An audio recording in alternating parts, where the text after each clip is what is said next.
Shalom, Bapak Ibu, saudara-saudara yang dikasihi oleh Tuhan, anak-anak, remaja pemuda, dan juga orang tua kami kaum sepuh.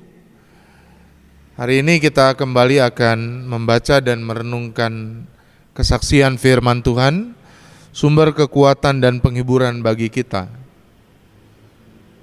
Kita akan membaca dan merenungkan surat Rasul Paulus kepada jemaat di Efesus, pasalnya yang ketiga, ayatnya yang ke-14 sampai ayatnya yang ke-21. Sebelum kita membaca dan merenungkannya, mari kita bersatu hati di dalam doa. Mari kita berdoa. Terima kasih ya Allah untuk kasih setiamu yang selalu melingkupi kehidupan kami. Keluarga kami selalu diberkati oleh-Mu. Pimpinanmu selalu kami alami dalam setiap dinamika, sehingga kami boleh keluar melalui berbagai kesulitan, berbagai persoalan, karena Engkau menopang kami. Saat ini kami kembali akan membaca kesaksian firman Tuhan. Biarlah kiranya Roh Kudus-Mu menguasai tubuh, jiwa, dan roh kami, sehingga dalam kesempatan yang indah ini kami boleh mendengarkan firman Tuhan dengan baik dan boleh terpanggil untuk memperjuangkannya dalam keseharian kami. Terpujilah nama-Mu ya Allah, di dalam nama Tuhan Yesus kami berdoa. Amin. Efesus pasalnya yang ketiga, ayatnya yang ke-14 sampai ayat 21. Begini bunyi kesaksian firman Tuhan. Itulah sebabnya aku sujud kepada Bapa, yang daripadanya semua turunan yang di dalam sorga dan di atas bumi menerima namanya. Aku berdoa supaya Ia, menurut kekayaan kemuliaannya, menguatkan dan meneguhkan kamu oleh rohnya di dalam batinmu, sehingga oleh imanmu Kristus diam di dalam hatimu, dan kamu berakar serta berdasar di dalam kasih. Aku berdoa supaya kamu bersama-sama dengan segala orang kudus dapat memahami betapa lebarnya dan panjangnya dan tingginya dan dalamnya kasih Kristus, dan dapat mengenal kasih itu, sekalipun ia melampaui segala pengetahuan. Aku berdoa supaya kamu dipenuhi di dalam seluruh kepenuhan Allah. Bagi Dialah yang dapat melakukan jauh lebih banyak daripada yang kita doakan atau pikirkan, seperti yang ternyata dari kuasa yang bekerja di dalam kita. Bagi Dialah kemuliaan di dalam jemaat dan di dalam Kristus Yesus turun-temurun sampai selama-lamanya. Amin. Sampai sedemikian jauh pembacaan kesaksian firman Tuhan. Yang berbahagia setiap kita yang mendengarkan firman Tuhan dan memeliharanya di dalam kehidupan. Saudara-saudara yang terkasih, saya ingin mengawali renungan ini dengan berbicara mengenai lambang. Saudara, kalau kumpulan orang, baik dari lingkup yang kecil maupun lingkup yang besar, diajak untuk memilih lambang, maka biasanya akan dipilih lambang yang terkesan hebat, terkesan spektakuler, terkesan agung, terkesan akbar. Saudara, saya pernah di masa kecil ikut kegiatan pramuka. Kami punya grup tersendiri, kami menamakannya grup Kobra, saudara. Kenapa kami menamakan grup kami itu grup Kobra? Karena kobra itu kan rasanya punya kelebihan. Sebagai salah satu jenis binatang, kobra ditakuti, saudara. Dia salah satu jenis ular yang paling berbisa dan sangat mematikan. Dengan lambang kobra itu kami berharap tim kami di Pramuka itu bisa disegani, bisa ditakuti, tentu karena kami punya bisa dalam pengertian punya keahlian yang lebih baik dari grup-grup yang lain. Nah, itu lingkup kecil, saudara. Apalagi lingkup yang besar, kita bicara negara misalnya. Saudara kan tahu kenapa Indonesia memilih lambang negaranya itu burung Garuda. Burung Garuda itu konon yang lebih sederhananya ya elang Jawa. Tentu karena binatang ini punya keahlian luar biasa. Mengintai dari kejauhan, lalu menemukan mangsanya, terbang begitu gagah, lalu menukik, dan pada akhirnya dia akan membinasakan mangsanya dengan cengkeraman dan paruhnya yang luar biasa. Atau Amerika juga, saudara, mirip dengan itu ya. Lambang dari negaranya juga elang, saudara ya. Lalu Singapura, lambang negaranya singa, saudara ya. Lambang dari binatang hutan yang perkasa, binatang hutan yang punya kekuatan dan sangat ditakuti. Jadi seperti itulah adanya. Rasanya tidak ada kumpulan orang dari lingkup kecil sampai lingkup yang besar yang memakai lambang misalnya bekicot begitu ya, misalnya siput begitu. Tidak ada. Selalu sesuatu yang dianggap besar, dianggap punya harisma tersendiri. Karenanya saudara-saudara, kalau kita perhatikan baik-baik, memang cukup mengherankan kenapa orang Kristen itu lambangnya adalah salib begitu ya. Kenapa tidak memilih lambang lain yang lebih akbar begitu.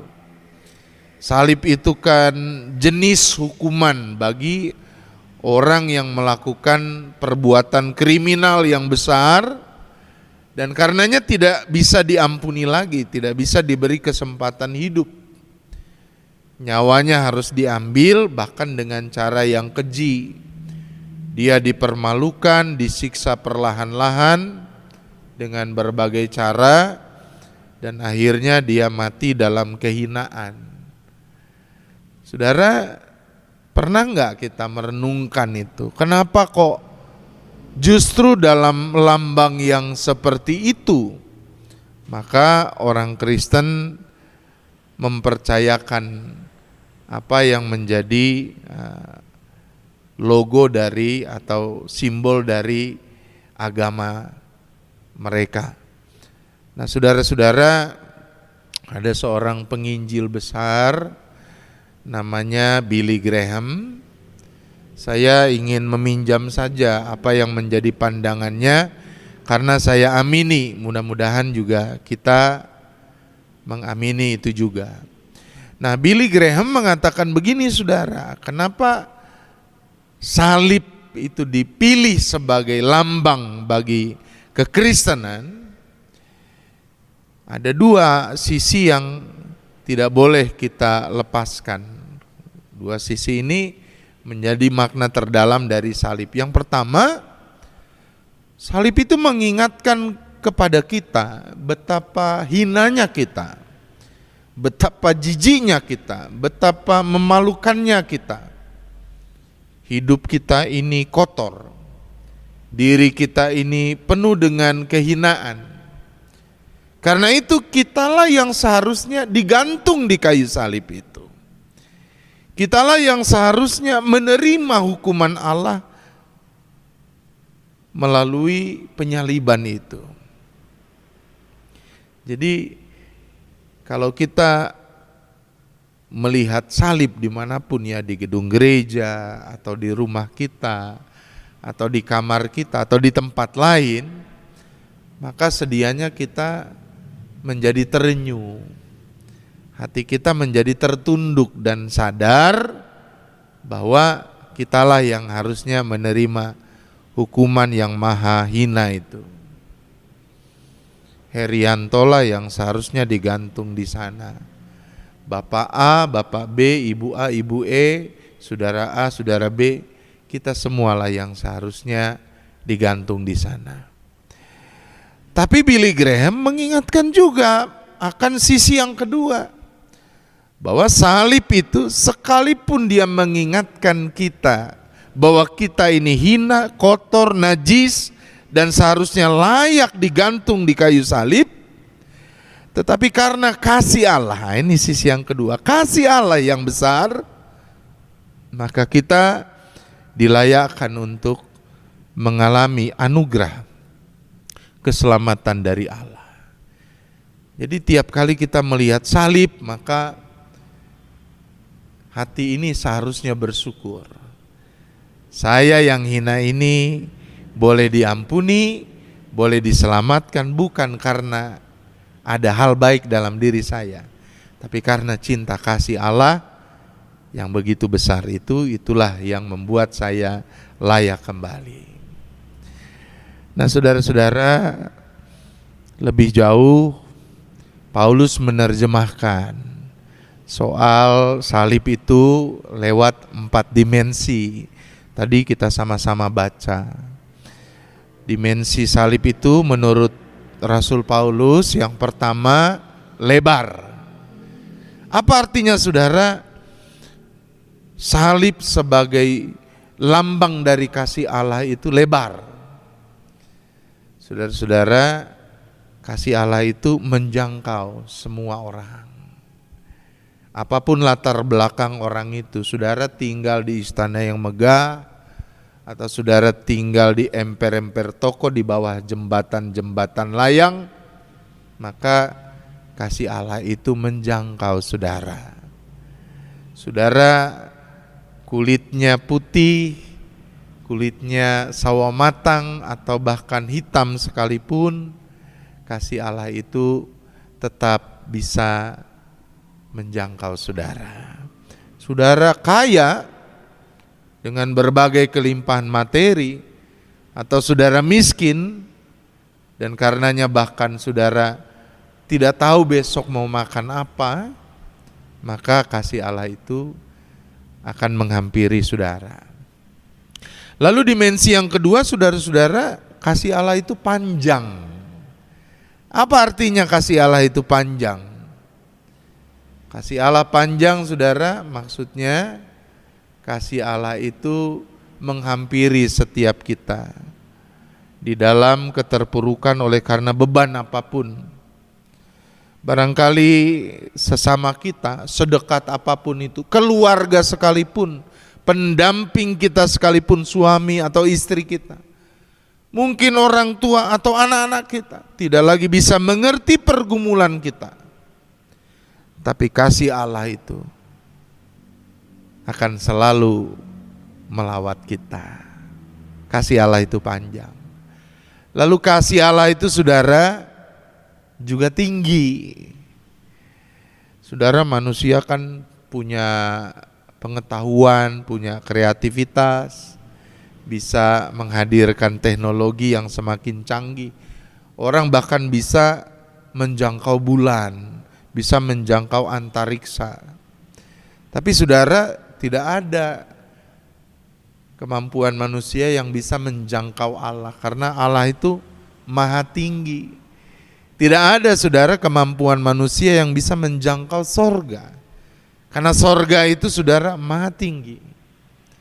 Tapi kasih Allah itulah yang akan membawa kita untuk bisa mengenal dan mengalami karya Allah dalam hidup ini. Lalu yang terakhir, dimensi yang keempat adalah dalam. Saya ulang lagi saudara ya, kita sendiri barangkali merasa jijik dengan diri kita. Ada hal yang saking kotornya kita bahkan tidak sanggup untuk buka kepada orang terdekat kita. Kita bisa berkamuflase, bisa mengemas diri ini seolah-olah baik di mata orang lain, tapi di hadapan Allah kita hina. Tapi kasih Allah yang dalam itu mampu menjangkau kita yang telah jatuh terperosok begitu dalam di jurang dosa. Jadi salib atau kasih Allah itu memang adalah lambang yang agung. Dia seharusnya ada dalam diri kita. Dia seharusnya nampak di dalam kehidupan kita. Ketika kita bangun, maka kasih Allah lah yang kita ingat. Karenanya orang memulai kehidupan setiap harinya tidak dengan caci maki, tidak dengan berkata-kata kasar, tidak dengan mengungkapkan kekecewaan akan hidup ini, tapi mengawalinya dengan ungkapan syukur. Kasih Allah itu seharusnya juga ada ketika kita berkata-kata. Kalau kasih Allah itu betul-betul hidup di dalam perkataan kita, maka perkataan kita akan selalu menjadi berkat bagi siapapun. Perkataan kita akan menguatkan dan menghiburkan, bukan sesuatu yang mengutuk, bukan sesuatu yang membuat orang lain patah. Saudara, kasih Allah itu juga harus hidup di dalam perbuatan kita. Kita tidak hanya menjadi orang-orang yang pintar. Jadi kecerdasannya tidak hanya lewat kecerdasan intelijensi. Kita tidak hanya pandai menjaga hubungan dengan Allah dalam pengertian kita dekat, ibadah kita baik, ritual-ritual keagamaan kita dilakukan dengan ketat. Tidak hanya itu, saudara, tapi seperti yang diberitakan juga di dalam kebaktian minggu lalu, maka kita punya kecerdasan sosial. Hidup kita juga untuk orang lain. Beban orang lain itu boleh kita jawab juga dengan membagi kasih Allah. Apa yang menjadi persoalan orang lain turut kita pikirkan juga, dan kita turut menolong mereka di dalam berbagai pergumulan. Nah, semoga kasih Allah itu tidak hanya hidup dalam diri kita, tetapi juga boleh terus-menerus kita salurkan, kita bagikan, sehingga banyak orang yang mengalaminya. Amin. Mari kita berdoa. Bapa kami yang di sorga, kami bersyukur untuk firman Tuhan pada hari ini yang mengingatkan kami akan kasih Allah. Kasih Allah yang sangat berharga dan seharusnya kami syukuri dalam hidup ini. Kasih Allah yang bahkan melayakkan kami untuk menjadi anak-anak-Mu, sekalipun hidup kami najis, hidup kami kotor dan penuh dengan dosa. Ajar kami ya Bapa untuk menghargai kasih-Mu itu. Ajar kami agar kasih Allah itu tercermin di dalam kehidupan kami, di dalam kata dan perbuatan kami. Ajak kami juga untuk membaginya selalu kepada orang-orang di sekitar kami, sehingga mereka pun boleh mengalami indahnya kasih Allah. Kasih Allah yang panjang, lebar, yang tinggi dan dalam itu. Kami sambut firman-Mu di dalam kehidupan kami. Di dalam nama Tuhan Yesus kami berdoa. Amin.